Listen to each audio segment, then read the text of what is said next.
Good morning, welcome back to my Bangla blog channel. I hope তোমাদের আজকে ব্লগটা দেখতে ভালো লাগবে। তো চলো আজকে ব্লগটা স্টার্ট করা যাক। সকালে ফাইনালি খুব সানি ব্রাইট মর্নিং তো বলবো না, but yes this is a sunny morning. তো সকালবেলা আমি আর নিচে থাকিনি, আমার কাল থেকে না প্রচণ্ড ঠান্ডা লাগছে, মানে একটু বেশিই যেন ব্যাপারটা হিট করছে আমাকে। তো সেই জন্য আমি জাস্ট ব্রাশ করে ছাদে এসেছি। আর আজকে যেহেতু ছুটি, তো রান্নাবান্না সেই মানে তাড়াহুড়ো ব্যাপারটা নেই। আজকে 23শে জানুয়ারি। আর মানে আমার ভীষণ কাছের, মানে আমি ভীষণ কানেক্ট করতে পারি নেতাজি সুভাষচন্দ্রের সাথে, বিকজ আমার মানে ক্যারেক্টারটা না একটু ওরকম, মানে আমি ঠিক ওরকম না যে একটা গাল বাড়িয়ে দেবো, আমি ঘুরিয়ে দিয়ে দেবো একটা। তো যাই হোক, তো সেই জন্য আর সেই জন্যে না, মানে যাই হোক, আমার না মানে ওই মানুষটার প্রতি একটা কী যে আমার ফিলিংস, আমি না মানে জাস্ট বলে বোঝাতে পারবো না। আমার মতো সমস্ত ভারতীয়দেরই সেম জিনিসটা কাজ করে, আই নো, বাট ইয়েস, তিনি আমার আদর্শ। আর আজকের দিনে মানে ভালো, মর্নিংটা খুব ভালো স্টার্ট হয়েছে। এনিওয়ে, আমি জাস্ট এডিটটা কমপ্লিট করলাম, আর কনভার্ট হচ্ছে এখন যাব নিচে গিয়ে বিছানাগুলো সবই পড়ে আছে, আমি কিচ্ছু করিনি, জাস্ট ব্রাশটা করেছি, করে এসেই এখানে দেখতে পেয়েছি ওই যে ওখানে একটুকুনি উঁকি মারছে সূর্যি মামা আমাদের, আর আমি এখানটায় এক্স্যাক্টলি এসে বসে পড়েছি। তো এখন নিচে যাব, নিচে গিয়ে ঘরটরগুলো একটুখানি ঝাঁট দিতে হবে, মুছতে হবে, বিছানা তুলতে হবে, সমস্ত কাজই পড়ে আছে। তো কনভার্ট হোক, আর আমি ততক্ষণে নিচে গিয়ে কাজগুলো মেটাই। এখানে ওই কি আমাদি মাছের ঝাল হচ্ছে, আর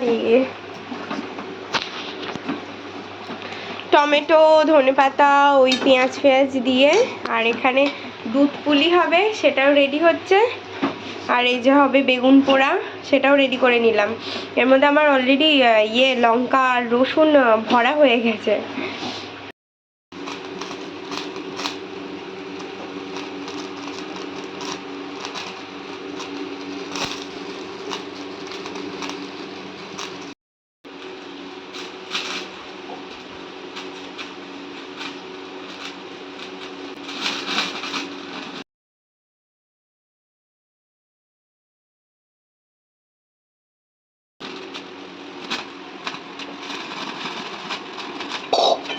ও সকাল থেকে অনেক কাজ করেছে, মাছ টাছও কাটা, রান্না করা, বেগুন পোড়ানো, পুড়িয়ে সেটা মাখা, তো অনেক কাজই হয়েছে বলে সকাল থেকে ব্লগ করার টাইম পাইনি।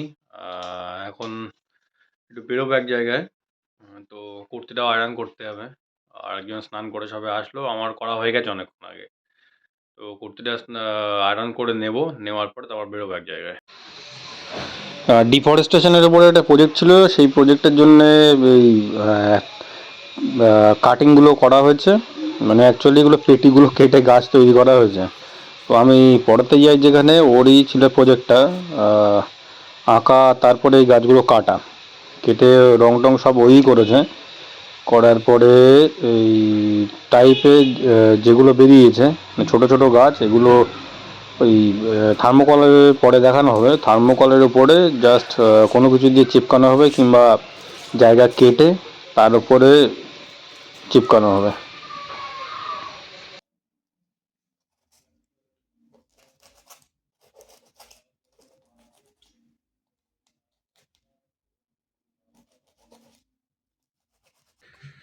পড়িয়ে জাস্ট বেরোলাম, বাড়ি যাচ্ছি। রাস্তা মোটামুটি ফাঁকা, আর এই খোঁড়াখুড়ি করার পরে মানে বাইক নিয়ে তো আসাই যাচ্ছে না, হেঁটে হেঁটে একমাত্র যাওয়া ছাড়া কোনো উপায় নেই। তো এইগুলো বালি ফেলার পরে মানে তোমরা তো দেখেছো যে রাস্তার কি অবস্থা ছিল। তো বালি ফেলার পরে তার উপরে পাথর আর বালি দেওয়ার পরে ডলার দিয়ে চেপে ভাইব্রেশন দিয়ে মোটামুটি এখন চলার মতো ব্যবস্থা করেছে, কিন্তু বাইক নিয়েই যাওয়া যাচ্ছে। বাট যেখানে পড়াতে আসি সে পর্যন্ত এখনো হয়নি, সেই জন্য এখন হেঁটে হেঁটেই যাতায়াত করতে হচ্ছে। তো সবচেয়ে ভালো এখান থেকে আমতলা পর্যন্ত পুরো দেখা যাচ্ছে, এই হচ্ছে ব্যাপার। আহ, আগেও একটা ভূতের গল্প বলেছি, তবে ৩০ জানুয়ারি উপলক্ষে আজকে আরেকটা ভূতের গল্প সবার সঙ্গে শেয়ার করা, মানে ভূতের গল্প না, এটা যদিও সত্যি ঘটনা, দাদুর কাছ থেকে শোনা। আর ব্যাপারটা হচ্ছে আগের দিন ঘরে বসে বলেছিলাম, আজকে অ্যাম্বিয়েন্সটা চারিদিকে নিস্তব্ধ, বেশ ভালো লাগছে। তো গল্পটা মানে বাইরে দাঁড়িয়ে করব, মানে মানে অ্যাম্বিয়েন্সের জন্যই উম, এ করছি আর কি, মানে বাইরে দাঁড়িয়ে বলছি। ঘটনাটা ঘটনাটা হচ্ছে, বাইক আসছে কি, একটা ৪ চাকায় একটা ঢুকেছে, যাই হোক রাস্তা দিয়ে বেশি দূর যেতে পারবে না যদিও। এবার ব্যাপারটা হচ্ছে আমি তখন খুবই ছোট, ছোট বলতে 5-6-এ পড়ি, সেই সময় দাদুর গল্প, দাদুর কাছ থেকে শোনা ঘটনাটা। তো দাদু আগে খুব মানে মাছ ধরতে যেত, মানে এমন এমন সময় ছিল যে অ্যাকচুয়ালি মাছ যখন ধরতে যেত বর্ষাকাল, ম্যাক্সিমাম টাইমে মানে মাছটা বর্ষাকালে বেশি হয়। আর দাদু যখন মাছ ধরতে যেত তখন হচ্ছে একজন মানে ২-৩ জন একসঙ্গে যেত, এসে এসে মানে বাড়ি এসে ডাকতো। তো বাড়ি এসে একজন দুজন ডাকলে তারপরে মানে সঙ্গী সাথী ছিল আর কি, একজন দুজন ডেকে নিয়ে তারপরে ৩ জন ৪ জন মিলে মাছ ধরতে যেত। এবারে প্রত্যেক দিন আসে দাদুর যারা সঙ্গী আছে, মানে আর ৩-৪ জন এসে ডাকে, দাদু চলে যায়। এবার একদিন হয়েছে কি যে এসে ডেকেছে দাদুকে, তো দাদু বেরিয়ে গেছে। এবার বেরিয়ে মানে দাদুকে ডেকেছে, এসে ডেকে বেরিয়ে গেছে, দাদু জাল নিয়েছে, মানে মাছের যে খাড়া থাকে সেটা নিয়েছে, নেওয়ার পরে বাড়ি থেকে বেরিয়ে যায়। তখন কটা ওই 3:30, 3টে 3:30 হবে এরকম টাইম। তো 3টে 3:30 এরকম টাইমে বাড়ির থেকে বেরিয়েছে। একজন এসে দেখেছে, সঙ্গে সঙ্গে বেরিয়ে গেছে মাছের ডালা নিয়ে, খাড়া নিয়ে। এবার গেছে মাছ ধরতে। এবার মাছ ধরে যেই যাচ্ছে খাড়ার মধ্যে, সঙ্গে সঙ্গে পরক্ষণে থেকে মাছ সেখান থেকে আউট হয়ে যাচ্ছে, মানে মাছ সেখান থেকে উধাও হয়ে যাচ্ছে। এবার কী করে যাচ্ছে, কীভাবে যাচ্ছে সেটা বোঝা যাচ্ছে না।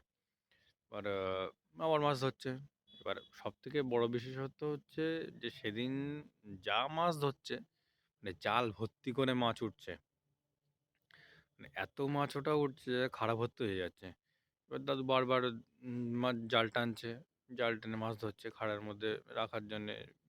প্রথমে একবার মাছ ধরেছে, ধরে খাড়ার মধ্যে রেখেছে, দেখে নেই, ভেবেছে হয়তো খাড়ার থেকে পড়ে গেছে নিচে, নিচে পড়ে আবার পুকুরে চলে গেছে। এবার সেকেন্ড বার আবার মাছ ধরেছে, ধরে আবার খাড়ার মধ্যে রাখতে গেছে, আমার থেকে মাছ নেই। এবার ২-৩ বার করার পরে দাদুর মনে একটা খটকা লেগেছে, আমি বলছি, কী হলো ব্যাপারটা? মাছ ধরে আমি মাছ রাখছি, হঠাৎ করে মাছ এখান থেকে উধাও হয়ে যাচ্ছে কী করে? এবার কিছুক্ষণ এই ধরনের করার পরে তারপরে দেখে আহ, একজন পাশে একজন মাছ খাচ্ছে বসে বসে।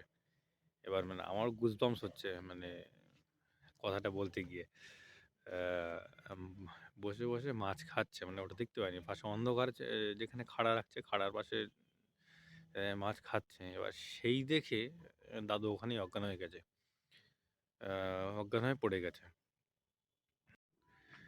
এবার অজ্ঞান হয়ে পড়ে যাওয়ার পরে ওখানেই পড়ে রয়েছে।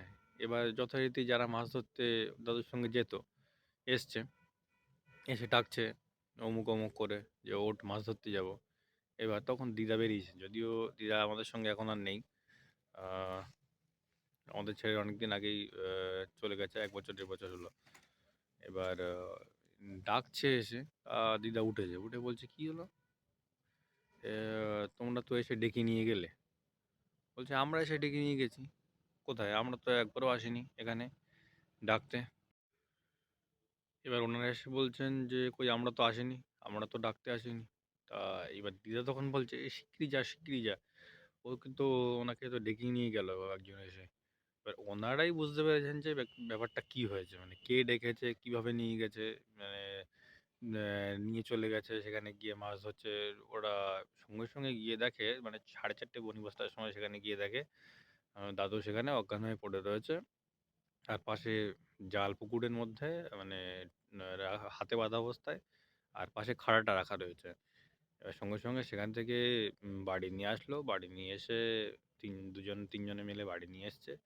নিয়ে এসে তারপরে মানে সমস্ত ঘটনা দাদু দিদাকে বলল, যে আর যে 3 জন ছিল সেই 3 জনেরকে বলল যে এই ঘটনা ওর সঙ্গে ঘটেছে। তো তারপরে প্রায় 1 সপ্তাহ মতো জ্বর ছিল প্রচণ্ড পরিমাণে। তার জ্বর থাকার পর তারপরে আস্তে আস্তে আস্তে আস্তে দাদু সুস্থ হয়। তো এই হচ্ছে সত্যি ঘটনা যেটা দাদুর সঙ্গে ঘটেছে, ঘটে গেছে আর কি। যাই হোক, অ্যাকচুয়ালি আগের দিন ভূতের গল্পটা বলেছিলাম, মানে কেমন লাগলো তোমরা তেমন জানাওনি। তো আজকে আরেকটা চেষ্টা করলাম সত্যি ঘটনা যেটা ঘটেছে। আগের দিন যদিও ওটা ফানি ছিল, আজকেরটা অ্যাকচুয়ালি সত্যি ঘটনা। কেমন লাগলো জানিও। সবাই অবশ্যই কমেন্ট করো নিচে, ব্লগের নিচে। আর একদম কিন্তু এটা মিথ্যা ঘটনা নয়, একদম সত্যি ঘটনা আর ঘটে যাওয়া ঘটনা। অ্যাকচুয়ালি আমার কাছে এরকম অনেক শোনা ঘটনা রয়েছে যেগুলো মানে আমার কাছের লোকদের সঙ্গেই মানে ঘটেছে। তো একটা একটা করে শেয়ার করবো আশা মানে করছি। আজ 23শে জানুয়ারি, নেতাজি সুভাষচন্দ্রের জন্মদিন। তো মনে করলাম যে বিগিন্সটা বাইরে রেখেই একটা ঘটনা শেয়ার করি সবার সাথে, যদি কিছুটা হয়। যদিও কিছু অনেক অনেক কথা যেটা সামনে বলছিলাম, বলার সময় আমার গুজবাম্পস হচ্ছিল এই মেন্সে। তো এই হচ্ছে ঘটনা। আজকে 23শে জানুয়ারি গেল, কালকে 24শে জানুয়ারি, আর পরের দিন 25, তারপরের দিন 26। তো 24শে জানুয়ারি আমাদের বসিরহাট হাই স্কুলের প্রতিষ্ঠা দিবস। তো আজকে সকালবেলা যখন অফিসের দিকে যাচ্ছিলাম, কাজ কিছুটা দরকার ছিল, তো সেই সময় দেখলাম যে স্কুলের মধ্যে এনসিসি হচ্ছে। তো স্কুলে এনসিসি হচ্ছে দেখে সেই ছোটোবেলার কথা মনে পড়ে গেল। যখন আমরাও এনসিসি করতাম, মানে আমিও এনসিসি করেছি বসিরহাট হাই স্কুলে থেকে বিএসএস মাঠে। 26শে জানুয়ারি প্যারেডও করেছি, পুরস্কারও নিয়েছি স্কুলের হয়ে। তো সেই নস্টালজিয়াটা রয়ে গেছে। আবার সেটা মনে পড়ছিল যে সবাই যখন এনসিসি করছিল, মানে মনে করলাম যে খানিকক্ষণ দাঁড়িয়ে ভিডিওটা করি। করে মানে যদিও সেই সময় যেরকমভাবে আমরা এনসিসি করতাম এখন অনেকটাই বদলেছে। সেই মানে এত মানে মন দিয়ে যে এনসিসিটা করতাম, মানে স্কুলকে জেতাতে হবে, স্কুলের হয়ে লড়তে হবে সমস্ত সাব ডিভিশনের মধ্যে। অনেক স্কুল আছে হয়তো সেটা এখনও হয়তো তাদের মধ্যে রয়েছে, কিন্তু অতটা এখনও দেখা যায় না। এই হচ্ছে ব্যাপার। কালকে স্কুলের জন্মদিন। যা হোক, একটা মানে ভালো লাগা রয়েছে স্কুলের। আমার অ্যাকোরিয়াম আগেই দেখিয়েছি, কিন্তু ব্যাপার হচ্ছে আমি যখন বাড়ি ফিরি এরা না কি করে বুঝে যায়, এরা কি করে যেন বুঝে যায় যে আমি বাড়ি এসেছি। আর মানে খাওয়ার জন্য একদম লাফালাফি শুরু করে দেয়। তো এখন খাবার দেব, যেই খাবার দেব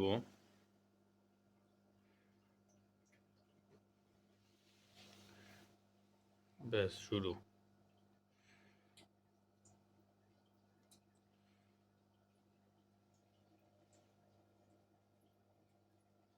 ছোট ছোট এনেছিলাম মাছগুলো, কিন্তু এখন অনেক বড় হয়েছে।